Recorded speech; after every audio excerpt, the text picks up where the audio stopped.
Wakati mimi na wewe tunahangaika na kifaranga cha 2,000, sawa, na kuku mzima wa 15,000, 16 au paka 20, sawa, broiler sasa na kadhalika. Kuna mwingine anafuga kuku wa kumuza mpaka 900,000, yani milioni kasoro 100,000, kava anaweza kufika hata milioni. Kifaranga chake 150,000. It means lile box unalonunua 200,000 wewe, yeye ananunua kwa shilingi 1,500,000 za Kitanzania.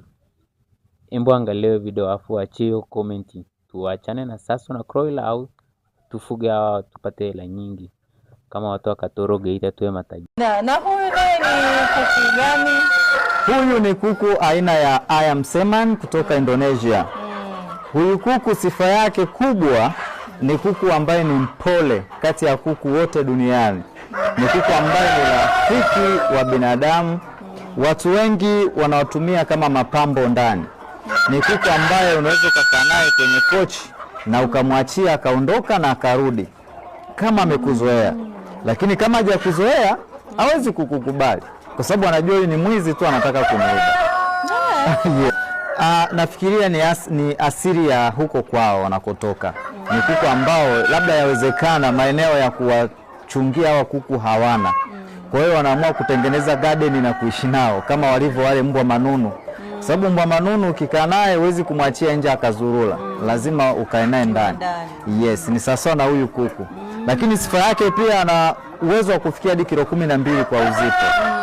Yes, na hapa tuliposhika mimi tayari mkono umeshachoka. Labda kama ungeweza kunisaidia ingekuwa vizuri zaidi.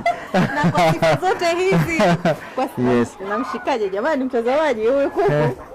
Ili nimshike vizuri. Nimshike kwenye mabawa. Yes, hata kwenye mabawa tu. Hana shida. Mashallah. Yes. Nasema mashallah. Okay. Kwa sifa zake zote hizi kuku huyu analiwa? Yes, huyu kuku analiwa, lakini mimi nilitokea nikakuta mmoja akavunjika mguu. Nilivomchinja ana shombo ya samaki. Yes, kwa sababu sisi kitaalamu tunasema ukiona mnyama amevunjika inabidi umchinje kumpunguzia maumivu. Kwa hiyo nilimchinja kama kitoweo, lakini shombo iliyokuwepo light kama ungekuwa sebeni alafu kuku kapikwa kaletwa ungesema yani hao wanakula samaki wanandetea mimi kuku. Yes. Na huyu anapatikana kwa shilingi ngapi? Huyu anapatikana kwa 900,000. 900,000. Yes, kuku anapatikana kwa 900,000 na kifaranga ni 150,000 cha siku moja. Na mayai yake ni 50,000. Kifaranga ni 150,000.